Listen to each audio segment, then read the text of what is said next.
Hey, Hoganers, neighbors, what's going on? It's Phil. It's Thursday night. We're almost at the end of the week, at least for some of us. I'll be working the weekend. But anyway, I hope everybody's doing well. I hope you guys are ready to hang out. We're going to talk with an amazing artist, like I always say, probably the most underrated in the industry. But we're also going to talk about how great he is at writing and his newest project, which is a Kickstarter Live. So I'm very excited about that. Um, you might have caught us both on the same show last night on Pop XP. If not, well, it's all right because you're going to get us right here now, intimately, just him and I. All right.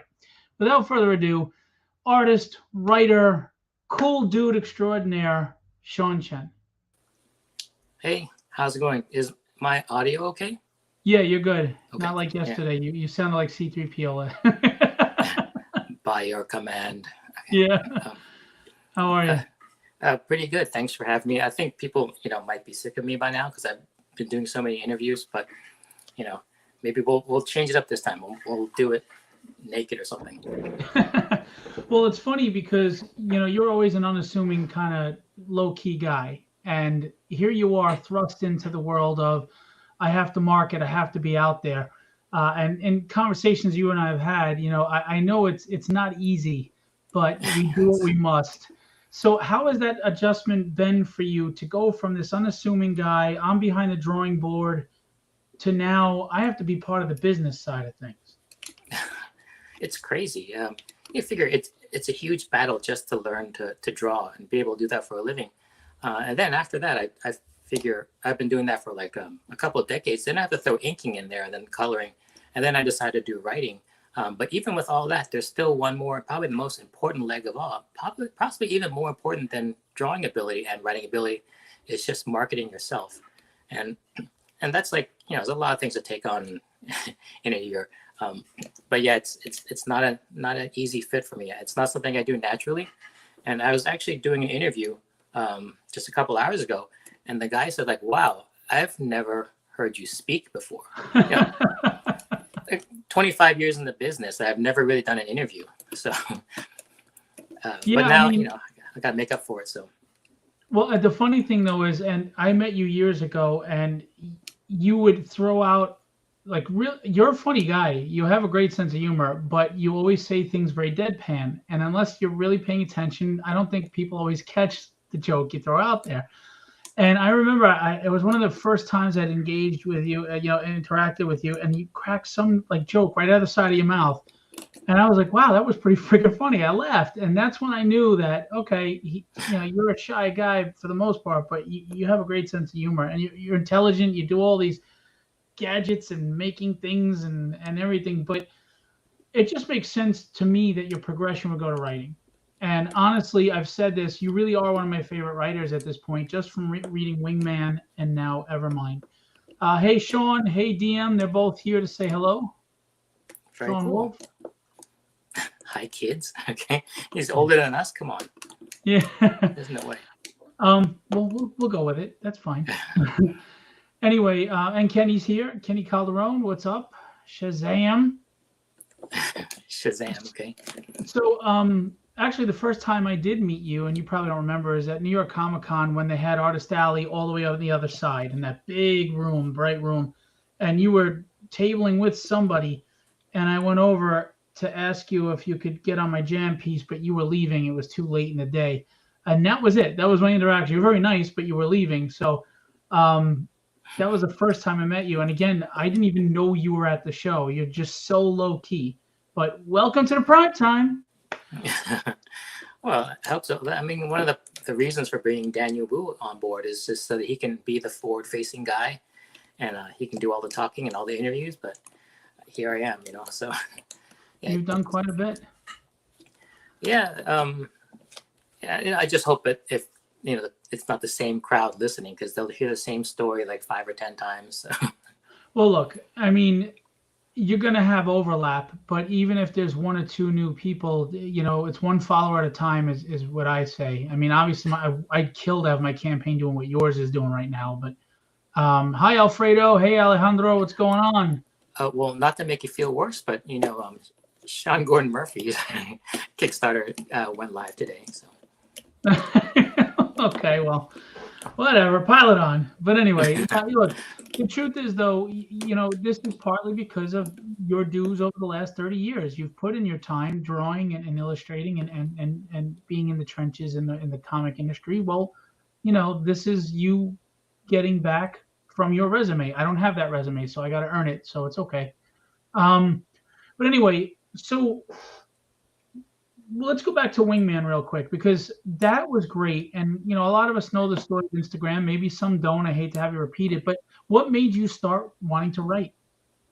Um, well, just for creative satisfaction, like writing to me, like what I like watching a lot of movies and I like reading certain books and the way it makes you feel when it's all over. It's like, wow, whoever told this story told in a way that really captured my mind. And then it took me along. And then I felt at the end of it really emotionally satisfied, either like really thrilled or like really sad. And I was like, wow, that's amazing that you can bring out these emotions. And after having read the book or seen the movie, I'm like a better person. And I thought like that power is it's pretty incredible. And I just want to know how they do it. So if I like a movie, I'll watch it over and over again. And you get to kind of see how you kind of really see how the writers at work, they're kind of crafting the story, putting it together in just the right way to just heighten every type of emotional moment. And I thought that was kind of like magic. And that's something that I wanted to do. And, like we both have stories that we want to tell. So, you just have this compulsion to tell a story. But I was going to always stay in my lane because I was an artist and I would always tell someone else's story. But I think recreationally, I look into how writing is done. And also like I'll try to reverse engineer like great movies just for fun. And then I took a lot of writing classes, watched a lot of writing YouTube stuff. And eventually I felt like, well, I'm going to give this a shot. But I would do it, with Wingman, it was free. So there was, no promises there. I'm not asking for money. So I put that together. And the way it works is I would just draw like one panel. And then if people say, like, this is cool, then I'll draw another one. And if they liked it, I'll just do more and more pages until I got the sense that people were just getting bored, then I would stop. But one thing I found is that if you craft your story just the right way, you can actually build like momentum so that people will pile on and they'll want, they were kind of interested in seeing what happens next. But then when they get there, they're like really interested in seeing what happens next. And you can kind of string people along for for months. And so I never had a chance to give up because people wanted more. And I just thought like that was the most amazing thing. Like no one was more surprised than me because I thought that writing was a skill that was kind of like almost like magic and required like a college degree in writing in order to do it. But I was surprised I got as far as I did. And you were one of the most vocal voices. You were saying like, you want to see more, or you would actually wait for the next episode. So that was like a real shot in the arm. And, writing can be very satisfying.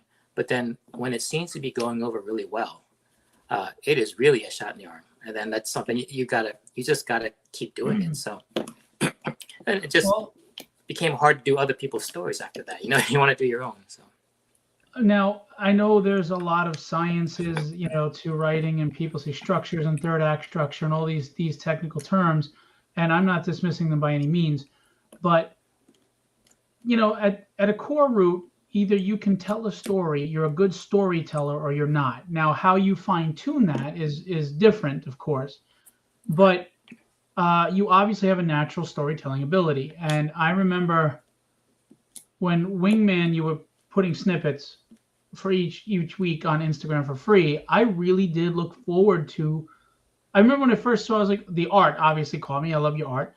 I was like, what is this? Because it was interesting. It was familiar. So I looked at it and I started reading. I was like, oh, wow, this is interesting. You had a nice blend of humor, morality,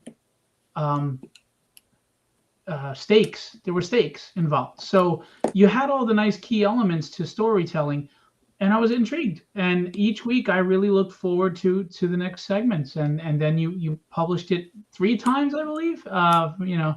And it's a great story. I have all 3 versions of it actually. Wow. Yeah. So I have 2 versions. I'm sorry, the heavy metal one you did. Heavy metal, and then the trade paperback. Yeah. So those are the places where it came out. And That's also one of the first times I've actually finished something. I mean, usually I finish it because I have an editor and a deadline, and Marvel will fire me if I don't finish something. So anytime there's like a huge project, usually it would just get started and I'll lose interest somewhere like 3/4 of the way through, and then never gets finished. So you have nothing to show because it has no ending. I was really surprised when I got to the end and then it was over. I'm like, wow, that wasn't too painful. So based on that whole experience about like really answering the biggest question that I had at that time, like, could it be possible that I could write something that people would want to read?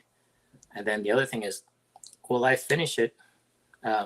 Because most projects don't get finished, that I do anyways. So that kind of led me to this project. But yeah, and, you know, there's this thing about what they just say in writing, like if you want to learn to write, the number one thing you have to do is write something. And then the number two thing you have to do is finish it. So just writing something, you know, half the people who want to write will do that. But finishing something you write, that puts you in a really rarefied air. Like you're really in like the top 95th percentile if you actually finish something you wrote. And then if you do it again, which is like what I'm doing now, that's the second book, that puts you in like the 1%, and then you're pretty much there. So yeah, look, I'm almost gonna catch up to you. What are you, like a veteran of like 30 stories so far? Actually 65. Oh, it's right, because you have like a prose book, a couple of comics, at least like 3 comics, right? Yeah, and then I have other issues. But we're here about you, not me. Oh, it's about both of us. Come on. Nah, tonight's about. Look, again, you're one of the nicest guys in the industry. There are some egos in this industry. There are some elitism in this industry, and you are not one of them. You're a really down to earth dude. I appreciate that in you, and your humility is probably one of your strengths, in my opinion, because you have a blend of humility with a desire to be better. You know, you're I know that you talk about the being uncomfortable, but you understand success comes with forcing yourself to be uncomfortable, and you're willing to do that. I mean, you're on interviews, you wrote these stories, you're out there pushing, so you understand that very much so, and I'm glad to see it's paying off. Because I mean, now being an artist that was on books that sold 90,000 copies, you know, when books were booming. 900,000. 900,000, I mean. Yeah. There you go. There's that humility. Okay. Yeah, to shift topics for a second, now that you're writing, of course, we're in a different industry now from then. It's less of a reader industry and more of a collectability industry. Would you agree? Yeah, absolutely. So how do you adjust to that now that you're on this side of things as a writer? I mean, how do you adjust? Because we're not getting that many readers anymore. You know, one of the things I do is just basically I copy whatever works. So if the comics that are coming out now, like modern comics, are doing really well, I copy it, but I'm not going to copy it because it doesn't seem to be working too well. You know, I was in comics in the 90s. I was there. There was a certain quality to the books. I think in general, like those were good times in the 90s. There was some good stuff there. Some of the stuff, you know, I could leave, but you know, we're in a new age now, and the writing style is different. And I think for the most part, just because I studied writing so much, you know, like I read all the books, I've taken a lot of classes, a lot of master classes, and also thousands of hours of YouTube stuff. I just listen to anything free out there, and there is so much. And so I have a pretty good working knowledge of what writing is, and I don't know whether I can do it per se, but at least I know how to spot good writing. And I think what's going on with a lot of books now is that there's the loss of that craft. Like, I agree. Anyone can come in and write without doing their homework, and there is quite a bit of homework because writing is really hard. And what do you think is missing out of writing, out of storytelling, I should say? What do you think is missing? That's kind of hard to say, but the best I can explain it, like I think that writing is like there's a science to it. So there's these things in our brain called mirror neurons, and they get excited when they hear certain things. And if you kind of hit these certain check boxes, the mirror neurons light up, and then people are on for a story, and that means they are following all the way through to the end. As long as you keep on stimulating those mirror neurons. So those mirror neurons allow me to step into your shoes. Or if you're telling a story about someone, like if you're telling a story about tragedy, if I feel for her, if I like who she is, and if I feel like she's giving me information that I need to know, I'm caught on, and then the story becomes alive. And I don't see that too much in a lot of writing with comics and a lot of movies, because it just fails to excite the mirror neurons because they don't know exactly what does. And what types of things do, it's hard to say why they do, but you can watch good movies that have a lot of things in common. And there are certain things that we understand, like, like the whole idea of saving the cat. When someone saves a cat, you're like, oh, that's a good guy. And then you kind of like latch onto them a little bit, because you don't want to latch onto an asshole. And then if they're coming upon some adversity, like they have like family troubles, or like the boss is yelling at them, we can identify with that because we know how that feels. And if you pile on enough of that stuff, then and then that person all of a sudden is coming across like a lot of conflict. Something big is blocking him, and he really, really wants something. So you know what it's like to really want something, and then there's a barrier there, and that barrier you have to work around. So you're kind of like working very hard to get around this barrier to get what you want. And are you going to get it? Or maybe you will, maybe you won't, who knows? But then that question, all of a sudden you're into the story. So you're building an empathy by for the reader, right, from the reader. And then you're establishing a goal that the person wants it a lot. And then there's a barrier in the way, and he or she's working their way around that barrier. That's kind of like a universal, very simple thing where it kind of gets you interested in the story. And a lot of times, like, that can be considered to be like kind of the adversity can be kind of stressful. Sometimes something that someone wants, something that you really shouldn't want, because maybe in the 70s you can want certain things, but these days it's probably pining for something is probably not healthy. So they'll make stories that are safer, and that safer, I think it's a good idea, not to stress people out and not to get negative. But then that idea of conflict is gone, and then you've just lost the reader. But isn't that counter to the fact of life, though? Life is, it has its pains, it has its suffering, right. It has its uncomfortable moments, and if we start writing things to shield everyone from those feelings, not only we're not writing up anything of substance anymore, but it's just linear and plain. It's right? I mean. I can't pass judgment on whether those are good things to want, but I just know from brain science and our evolutionary biology that there's certain types of things that really get us going in a story. And for better, for worse, that's what they are. Like, the whole purpose of falling in love with a woman or being sexually aroused is to procreate. That's what your body wants you to do. Right. You can tell your body, like, I'm happily married. I am not having children anymore. So when the babysitter comes over, do not be interested in her. You can tell your brain that, but then you open the door and it's like, hubba, hubba, it's like, holy cow. And then you're like wondering, like, your brain is working against you because. Well, we have our biological imperatives that we can't fight. They're imprinted on us. Yeah. And then there are the same things. For some strange reason, it had some kind of survival value before, because we're social animals, that certain types of story used to give us tremendous survival value. It used to have a lot of survival. So we listen to them, and we don't need that survival value anymore, but it's still there. And it just makes us really be taken away by stories. And that's the greatest thing, because we can kind of just tell stories, and these stories really affect people. And since we're all human beings, those things are universal. So, yeah. Now, we're going to get to the campaign in a minute and get into the meat of the story.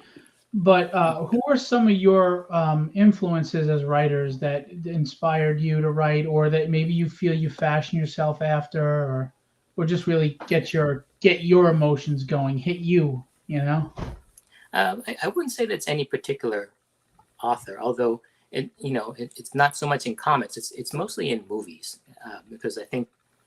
I guess I just watch way more movies than I do read books, and then even more than I would read comics. But when it comes to comics, and this is something that you probably don't agree with, but I think Alan Moore's Watchmen, I think is the best thing ever, and that's like the the North Star that I'm heading toward that we'll never get to.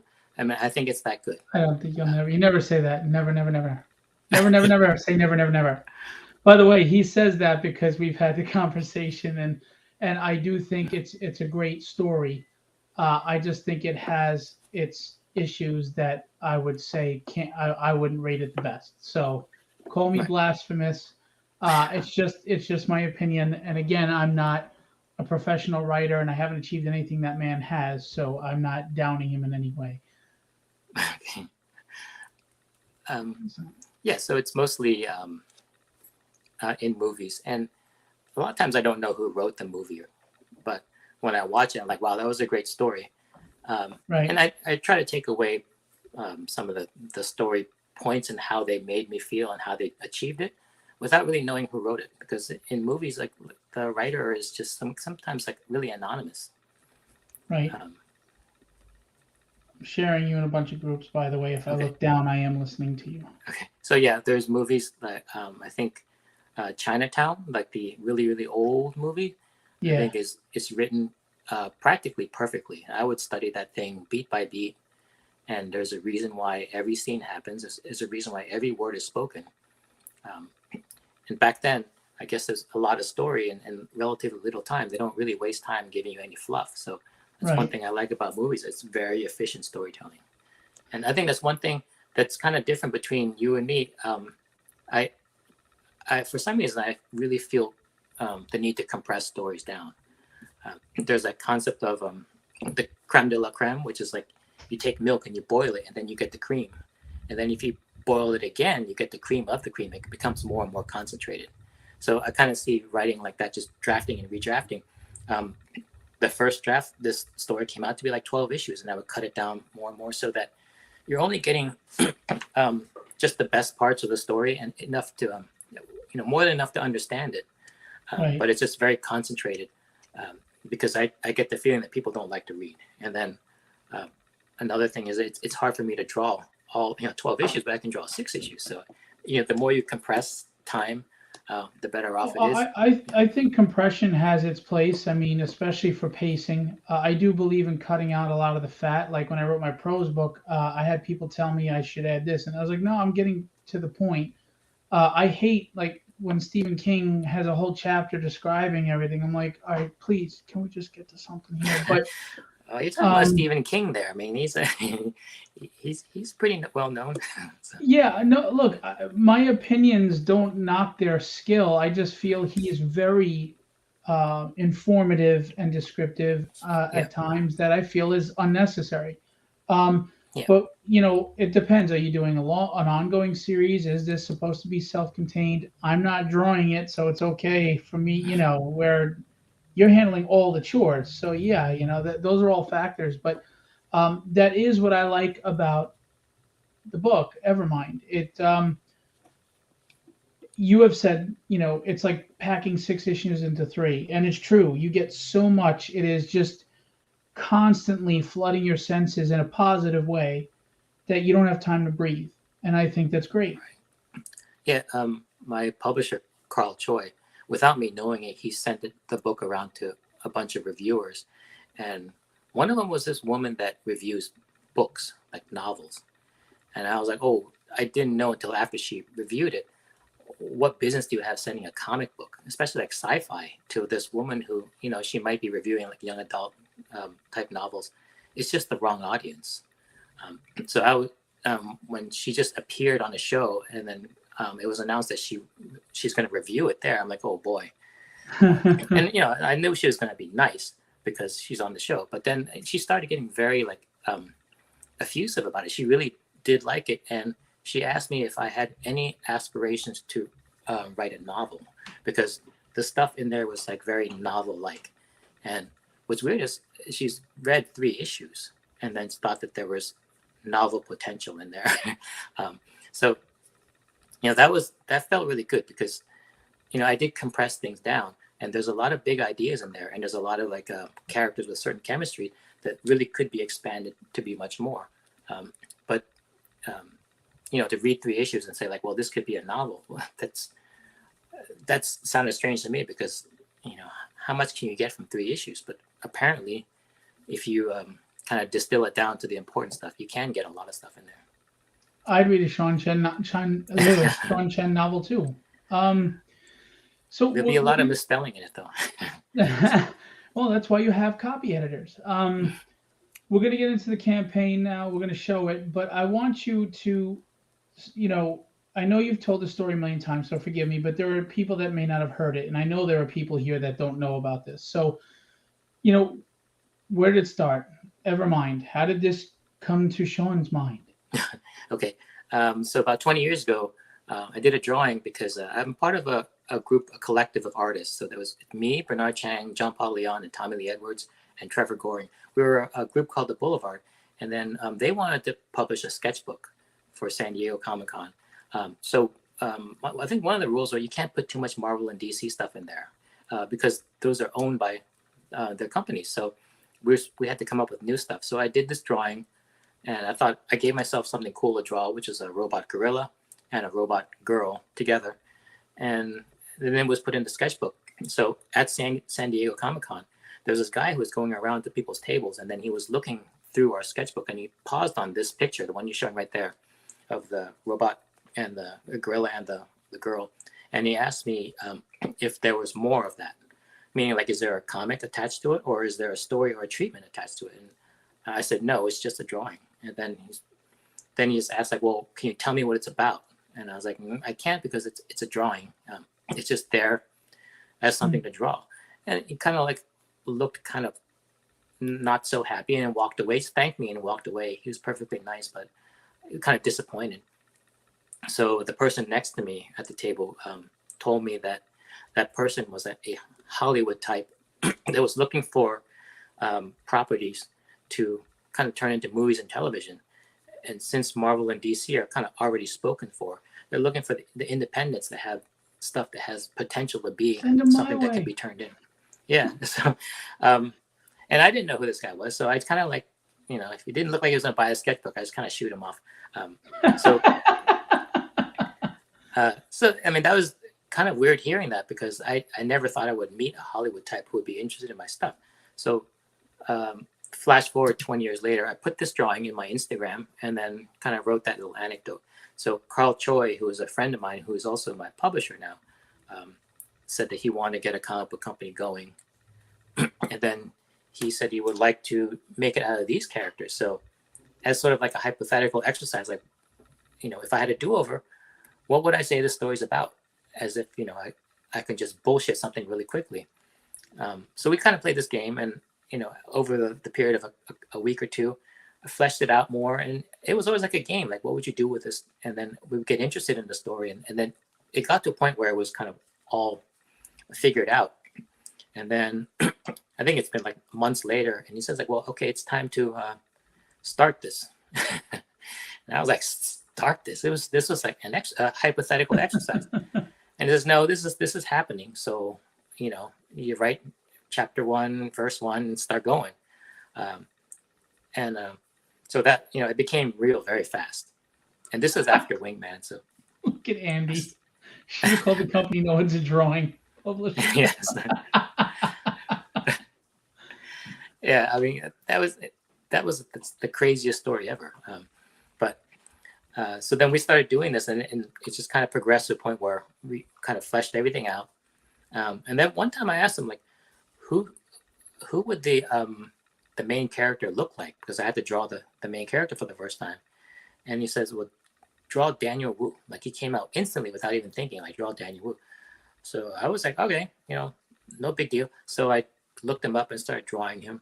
And, we got all the way into issue 2. And then he goes like, well, how about I bring this to Daniel Wu and see whether he would want to come on board? And it was kind of a long shot. I mean, I guess he kind of knew him or his publicist or whatever. Sent it to him, and he actually was really into it. So then, strangest thing, like all of a sudden, Daniel Wu is like in the writer's room now, and we're kind of fleshing out the story together. So one thing about actors that they're intrinsically attuned to backstory and character. So when you write a sci-fi story, it could be very easy to slip into just plot, like laser beams and spaceships. Right. So you bring a guy like Daniel Wu on board, and he starts to develop character, and then all of a sudden it really fleshed out into being a human story. So now we're at the point where there's a Kickstarter, and our first Kickstarter, my first Kickstarter, and then 24/7 Comics' first Kickstarter. So we had no idea what to expect. So I think we're probably up to like 25,000 now. So we 25,670. Yeah. Yeah. So yeah. Well, I'm going to play the trailer, and then we're going to get into discussing the book. Just to let everybody know, I've had the great privilege and honor of reading it, and I'm telling you, it is really good for all the right reasons. So let's play the trailer, and then we'll get into that. I'm going to put it full screen, okay? When I used to close my eyes and dream of the future, I would envision a utopia, a world united by human innovation. But now, all I see is greed. I'm Frankenstein, and my monster is my technology. Neuro. Highly complex consciousness to be uploaded to I can imagine. I should have known those instruments would be used for destruction, with evil agencies using it for their quest to power. I, Lucas John, must put an end to my creation, no matter the cost. As I always say, the future is in your hands. Hey everyone, I'm Daniel Wu from Into the Badlands, Westworld, and Disney's American-Born Chinese. I am super excited to announce the official launch of the EVERMIND comic book Kickstarter campaign. You may have noticed an exclusive comic preview that Lucas John kind of looks like me. Well, that was no accident. EVERMIND creator Chen based the character off my likeness, so it feels fitting to officially be on the team. Being a co-creator of an epic comic series has always been a goal of mine, and I cannot wait to go on this journey with you all. So what is EVERMIND about? EVERMIND is a science fiction graphic novel set in a dystopian near future that follows a famous scientist, Lucas John, and his discovery of a revolutionary technology that changes the world called Neuralink. With this new ability to transfer human consciousness into advanced machines, Lucas unintentionally creates arms race among several evil corporations. So as the Oppenheimer of his time, Lucas makes it his mission to ensure that his tech doesn't fall into the wrong hands, even if that means using it on himself. So I am honored and excited to be a part of EVERMIND. We have an amazing group of talented individuals who will bring this title to life. And we have big aspirations to bring this to television, film, animation, and even video games. The opportunities ahead are endless. I look forward to being a part of this community, and I thank you all for your support. And remember, the future is in your hands.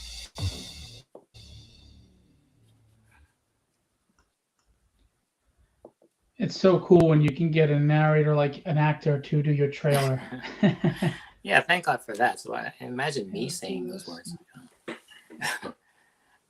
But yeah. Where did you go? What the hell happened? Hang on. So yeah, I mean, you saw Andy was in the chat. I see that he backed, so I'm really thankful for that. I appreciate his support. He's always been an ardent supporter of anything I do. So. Absolutely. Hey, Dell, what's going on? Okay. So we kind of got a taste of it there, but and I have to say, last night you gave a synopsis, and someone in the chat had compared it to something, and it kind of irked me a little. So I felt compelled to say something, because look, there are so many tropes out there. There's so many stories that sometimes are going to be parallels or overlaps, etc. What makes a great story is how you write it differently, or like Sean said earlier, the characters and what draws you to them. Now, I don't know if you want to go into the amusement park part of it, because I thought that was a great thing, but there are so many moral implications in here. There are great characterizations, and the interactions and the motivations of the characters that, like you said, make it a human story with all this fantastical sci-fi and battle. And you do a nice balance of this human story and what we want to see out of a comic book. And this comic book brings me back to when I really was excited for Wednesdays. It was like a holiday every week. And that's what I appreciate about you, because you really brought that back. to me anyway. And I think you're going to bring it back to everybody who's smart enough to back this project. So, if you, without spoiling, give us this story. What is this besides the whole neural thing, the generalized thing? Tell us, why do we want to back this book? Well, I mean, it's very hard to describe the story. Like it's a big story, and there's nothing out there that I can kind of say it's like. But in general, it's a there's a lot of creative ideas in it. I think a lot of big ideas and a lot of new ideas that when you read it, you're like, wow, this is kind of cool. And there's like maybe instead of just having one big idea, there's probably like 4 or 5 different ones. I think you probably haven't read issue 2 yet, but issue 2, it's got a lot of that one people have been talking about a lot, and that's the one that the novelist says she wants to like spin out that one portion into a giant novel series. So there's ideas in there that you can really build off of, and they all play off of each other. So a lot of times, and what's happening now in comics and movies, there's a lot of sameness out there, and there is a little bit of superhero fatigue going on, and mostly because they're kind of similar. So you can always take a safe route by taking something that's been done before and kind of repackaging and making it kind of new. But the readers kind of know that they've seen this stuff before, similar stuff. So it's like, where do you get the new big ideas? And a lot of times you find those in comics because it's very cheap to fail in comics. So you can take a big swing in comics, and when it doesn't do well, you have another 60 comics on the shelf. And that's all fine for them, but I wanted to bring out something new and novel and creative, but I can't afford to fail like that. So I have to fall back on all the storytelling techniques to know whether this idea, there's this concept of if someone wants to design a new car, a new type of car that people haven't seen before, you can put square wheels on it, but a square wheel does not make a car. You made something different, but it fell flat. Right. So I think that's really what Hollywood is afraid of. It's like taking a big swing and falling flat because it's too new, or like you can't handle the new material. So I wrote this story. It's big and it's bold, and it works as a story. So that it kind of hits all the points, and it based on what the beta readers say, it does not fall flat because it took a big swing and actually did get the home run. So. And we all know that the art is going to be top notch. I don't think anybody can draw tech and technology and stuff like you. I mean, obviously going back to your Iron Man days, it was a big hit, big run. It was huge. So that just is right up your alley. But tell us a little more about the story. Get into the meat of this story. Okay, well, this brilliant scientist, and he's kind of relentlessly pursuing success. And it leads him to this technological breakthrough that it's sort of like opening a Pandora's box. So it kind of unleashes it onto the world. And this technology is called Neuralink, which allows you to, kind of like an avatar, you kind of get into a control pod and you can control on the other side. And you kind of come to, and just kind of your consciousness becomes a robot for a while. And you kind of walk around and experience life as that, do whatever job you're going to do. And then you come back into your own body when your shift is done. So that's being used in the theme park and in the military for different reasons. The same technology in very different industries.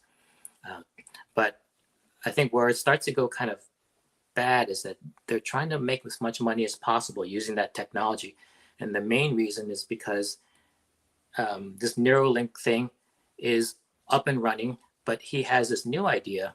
So what if you have your consciousness inside of a robot, and then your organic body were to die of either old age or illness, your consciousness can be in the artificial body and go on living potentially forever. So what he's toying with there is a technology that allows for the first time a real shot at immortality.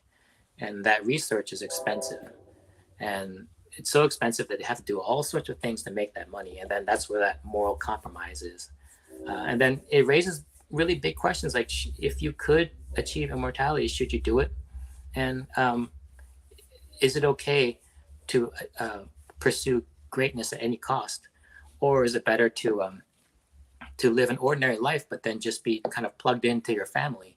And so that's the kind of like the philosophical question there. And so that's, you know, that's basically the spine, the story engine there. And, you know, it's primarily a story. Even if you look at this, there's a lot of stuff going on this thing, but it's really a story about a man and his daughter, the scientist and his daughter, who he's kind of estranged because he's kind of like Steve Jobs, has a very fractured relationship with his daughter because he was just never around. So this takes it a step further. If you can imagine, like, science is like the family business.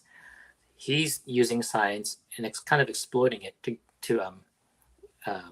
become greatness, to make his mark on the world, and cutting a lot of corners. So his daughter is like, a lot of times you get like young girls who are idealists, and so she's an activist in terms of like her cause is basically the responsible use of science, so that science doesn't get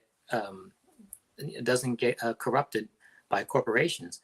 So she kind of fights against that. Like, instead of Greenpeace, where you're trying to save animals, she's trying to make sure that corporations don't abuse science. So that puts her on the exact opposite spectrum as her father. Like, her father's work is firmly in her crosshairs. So the gulf and the divide between them is just so far that it seemed like there's no way they can ever come together. So this is a story about that big gulf between them, and how they have to work to close it by him becoming a better person, and then she being sort of like the mentor that points the way to what the better person is and where he should be. So in a very big nutshell, that's what the story is about. You know, and in the first issue, I'm not going to say what it is or give it away, but there is a scene that in a short period of time, it explains to the reader the moral implications of what's going on here and what's, you know, behind the scenes. And it's kind of shocking.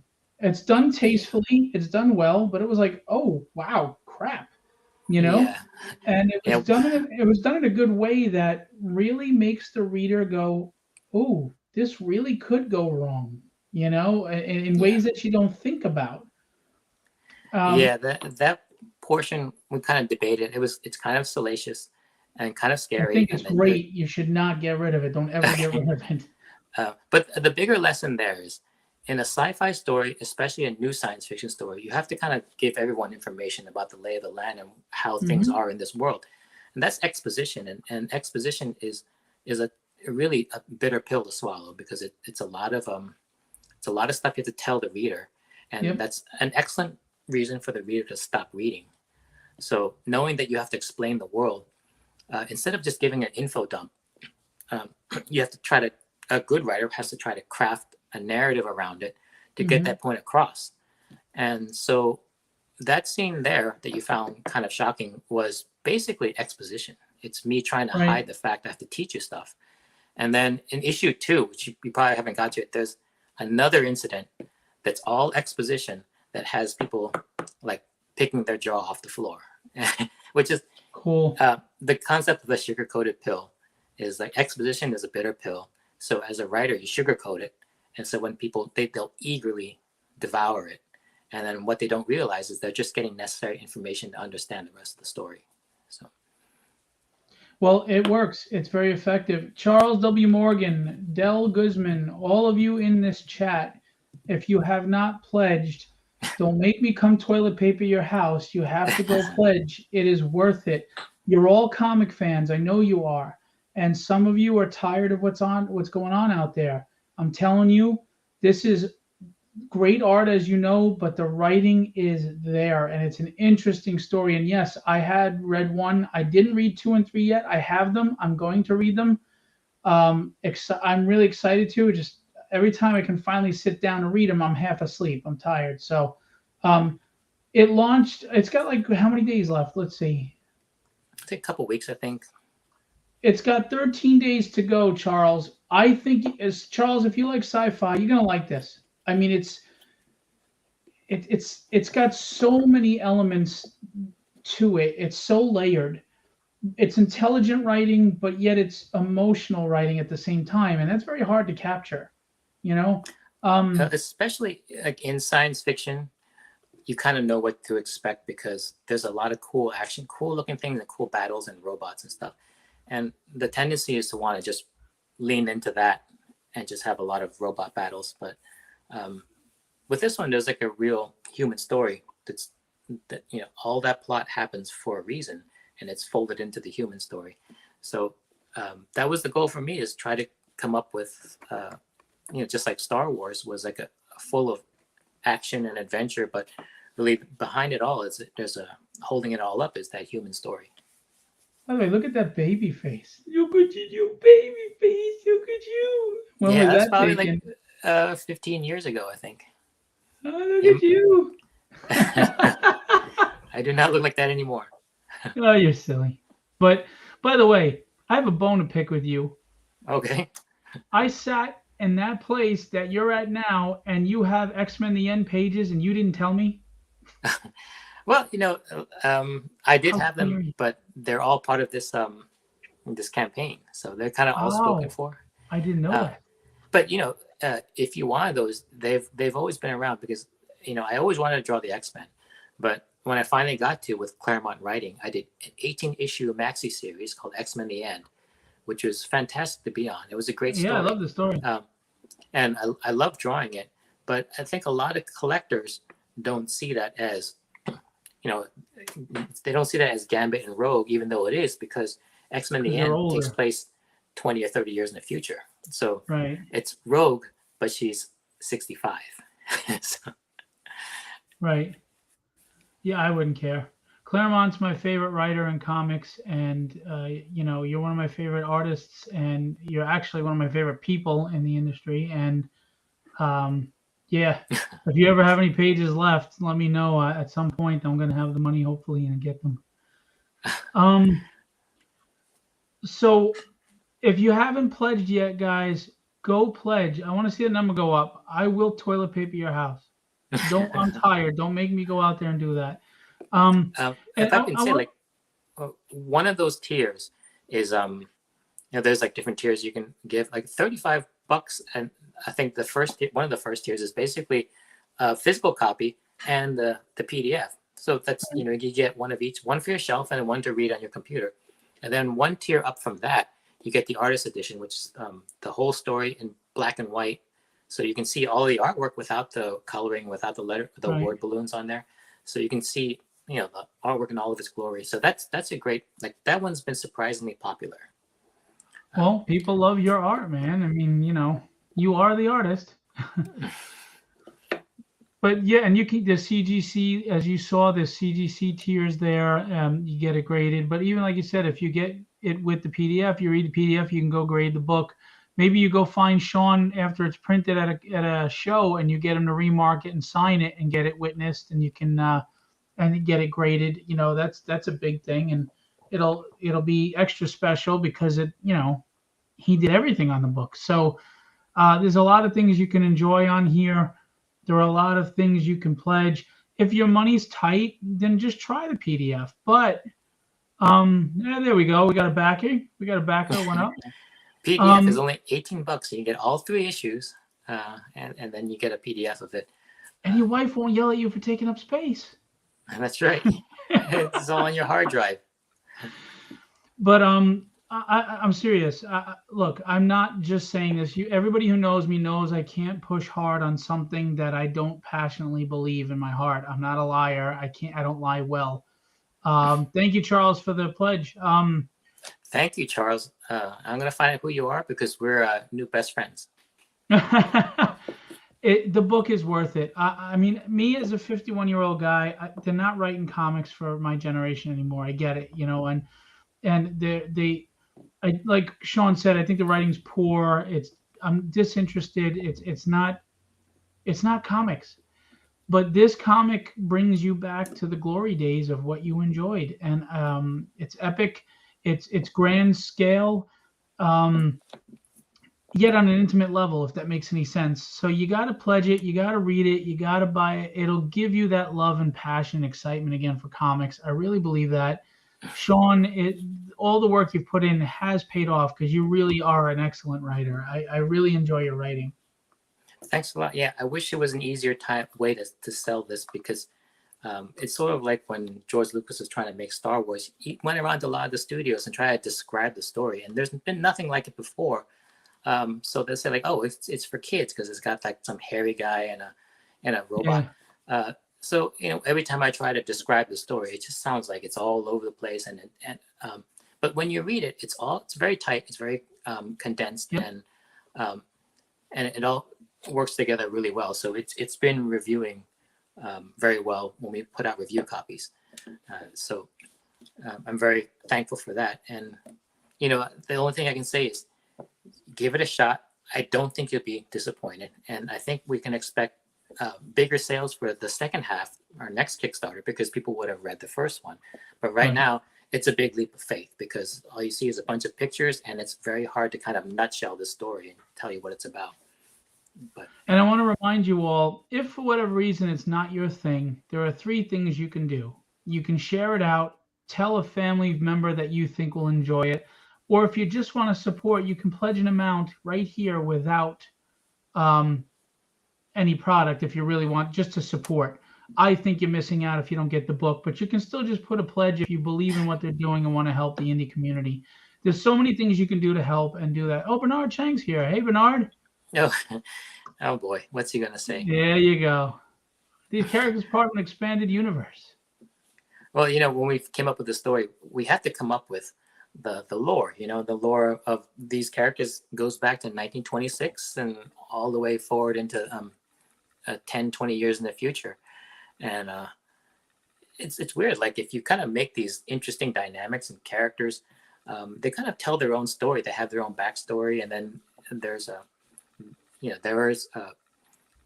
ideas of telling stories in different eras and stuff. And then I think if people kind of read this, they can actually come up and pitch their own story within this universe. There's maybe 3 or 4 different things that people talked about would be worth spinning off of. And I'm not going to be able to draw. I can only draw 1 book. So, but I'm glad they find this as like a fertile material to tell other stories out of. All right, Bernard, that's what you're getting from him. That's it. He's dancing, Bernard. He's dancing. Okay. Yes, Glenn, he wrote the comic and illustrated the comic, came up with the concepts, the characters, etc. This is Sean's baby, which means as great as his art's been over the career, you're damn sure to get his best here because this is his baby. This is his child. Right. So the big question is, like, I think people know what to expect of my art and just know that it's leveled up for this project because it's important to me. So I'll do my best drawing on this book. So the question is, how are my chops as a writer? And with that, I'm trying to sell this book. So of course I'm going to say it's good, but you're going to have to take a leap of faith, give it a read. And then if you don't like it, you can throw Rotten Tomatoes at me at a convention. Well, I always say if you don't like it, you got toilet paper for a week. Just don't have a wet butt or you're going to have the characters imprinted on your rear end like the old silly putty used to take off the comics. That's what you always say? Okay. Yeah. Okay. Well, think about it. It's a small investment, guys, to pick up a comic book. I mean, how many things have you bought that either A, were surprised that you were so glad that you took a chance, or all right, it wasn't that great, but it didn't cost me much. It was no big deal, right? So there's really nothing to lose here, but everything to gain in great storytelling, great art, and enjoying a new universe to escape into.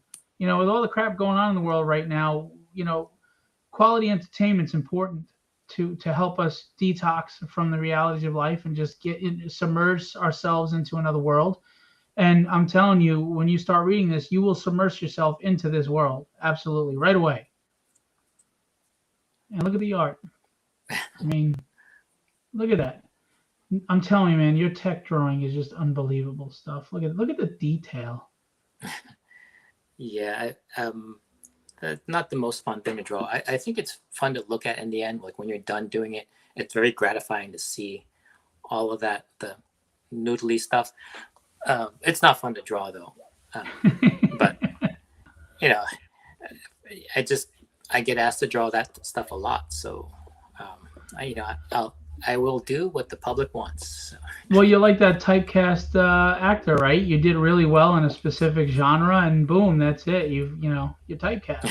And you did Iron Man, everybody loved it. Although you did Wolverine too, which is a big run. So, but still, for some, they're just enamored with your Iron Man and your tech. And then, when you did Batman Beyond, you were doing these awesome backgrounds and tech stuff. And so it's the technical stuff. I really like doing that technical stuff. I understand perspective and machine-made stuff more than drawing humans, because humans are way more complex, and at least man-made things kind of go by well understood kind of physical properties there. So that's easy to draw. And then I majored in industrial design at Carnegie Mellon University, so it's the mechanical drawing is something that I can do, and that allowed me to get onto Iron Man when a lot of people just don't want to draw that book because how much work it is. So now, why didn't we get a Bernard Chang variant? What's going on here, Sean? Yeah, that's weird. There's no variant covers in this. I don't.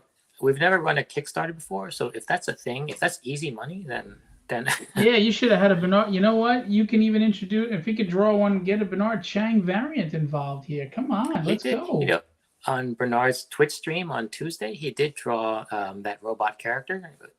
To great effect. Yeah, it looked really great. He just drew it live, and then he used because the female robot's all chrome.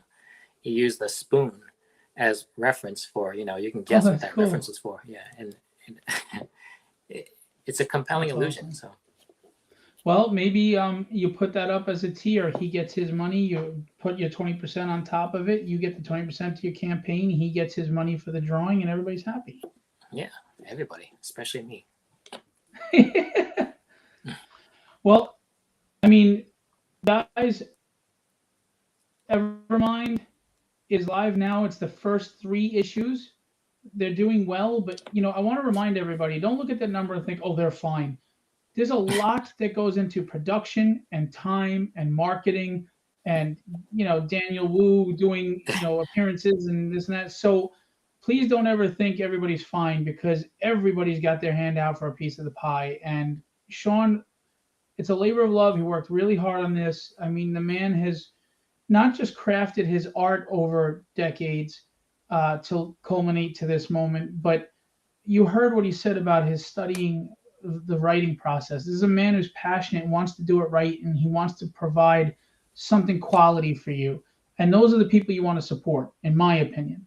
We can keep shoveling our money at the crap that's being just thrown out there with no passion, no heart, no intelligence, no understanding of writing. Or you can sit here and you can say, you know what?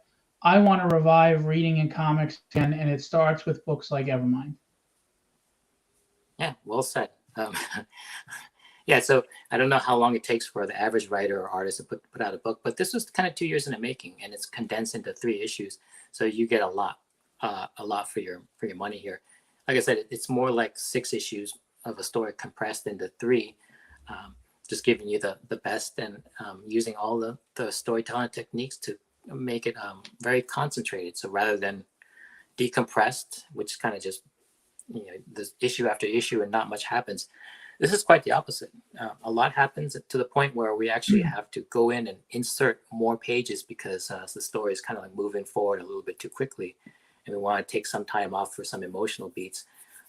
So it's the product of many drafts, and a lot of beta readers, like Phil yourself was one of the first beta readers, and whatever comments and criticism you have, we kind of reacted to and made this a better product. So thanks for that. Well, I was just honored to be able to read it.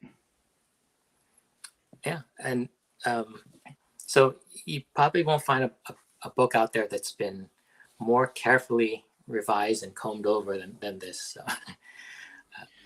Listen, just knowing you at the level I know you, and I don't know you intimately, but knowing you on the level I know you, I know that you belabored over every ounce of this book to just make sure that it was worth the paper it was put on.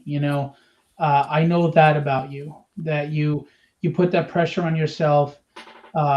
you have that pride and that professionalism, but you also don't want to let down fans. You want them to have a quality product. So again, that's what you want to support. I mean, isn't that what we want to support instead of the crap that's just shoveled out there to make a ton of money? We have But to there's change our mindset. a real love for the medium. I think I stepped away from it for a while, but during the pandemic, I took a deep dive into comics and really fell in love with it. And I figure I have to tell stories in this medium, and so this is the medium for me, and this is where I want to tell stories, and this is the type of story I want to tell. So that there's passion in it, and there's energy. People, when they look at it, they say like, well, it's pure fun, and it crackles with the energy and passion from the creator, and it's infectious, and you'll see that, and it's part of the whole reading experience. So.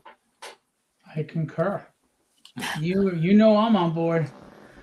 Well, look, Sean, I wish you the best on your circuit. I know you're probably exhausted by now. A Kickstarter campaign is exhausting.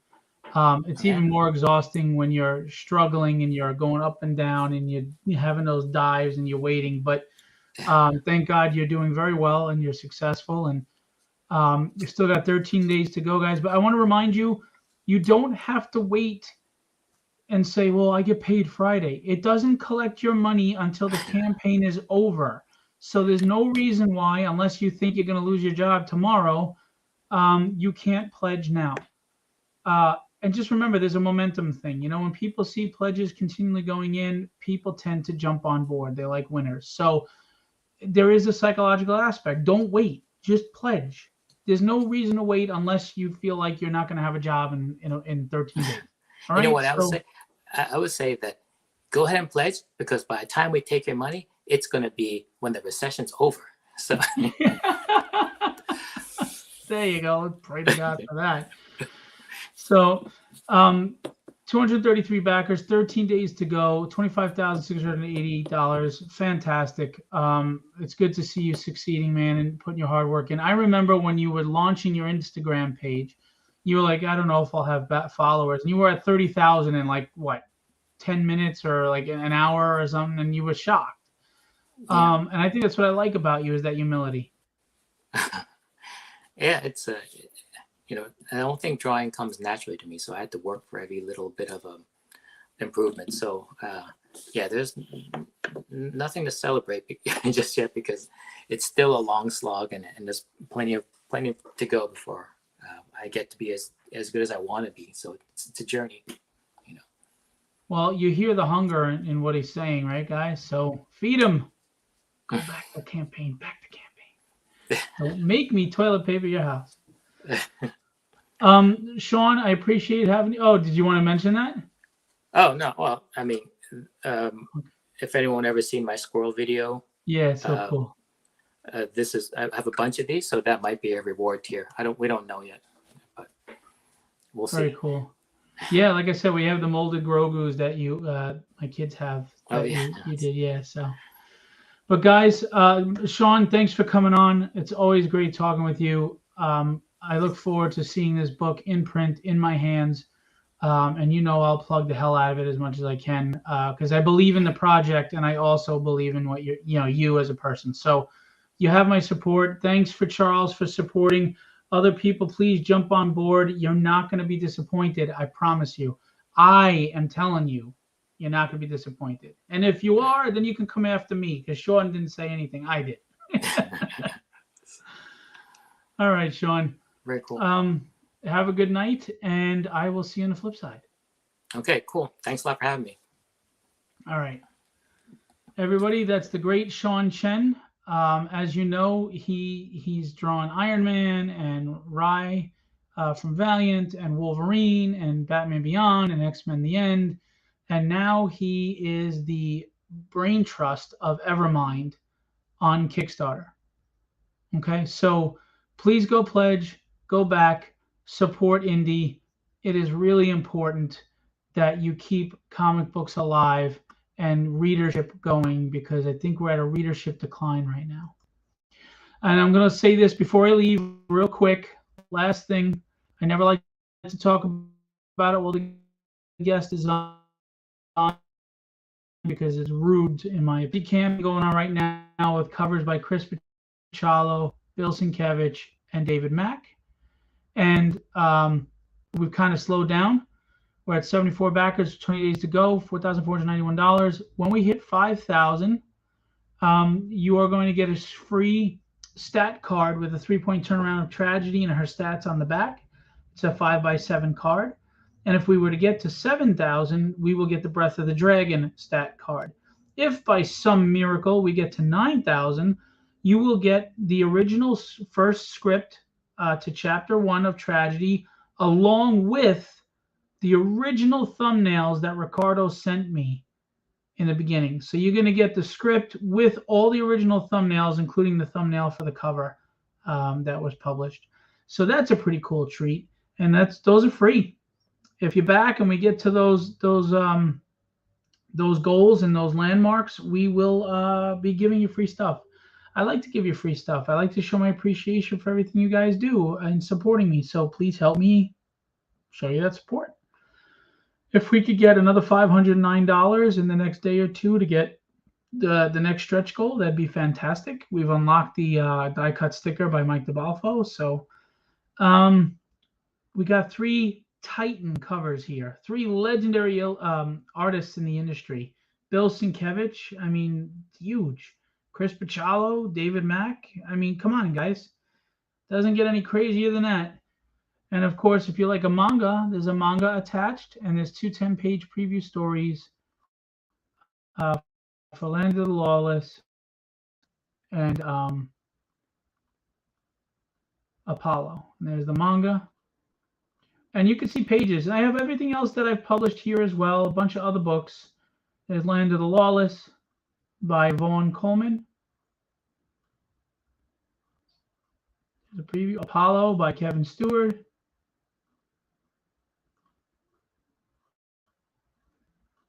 And there's some manga pages. Kenny Calderon is the illustrator, did amazing work. So go check that out. I'm not going to beat you over the head with it. I'm kind of tired myself. I've been promoting hard. Let's please see that backer number go up. I'm a small publisher doing my best to give you great books that have heart and, you know, human stories as well as great action and fun. But I need you. I need your financial support. It's greatly appreciated, okay? Let's keep comic books alive. Let's keep them strong. And let's send a message that we want quality stories for our money, our hard-earned money. All right. That's about it, guys. That's all I've got for you this evening. Thanks to Sean Chen for being our guest. EVERMIND is on Kickstarter right now. Sean Chen, Daniel Wu attached, 24/7 publishing. So help that continue to grow. And we'll see you on the flip side. All right? Be legendary and have fun storming the castle.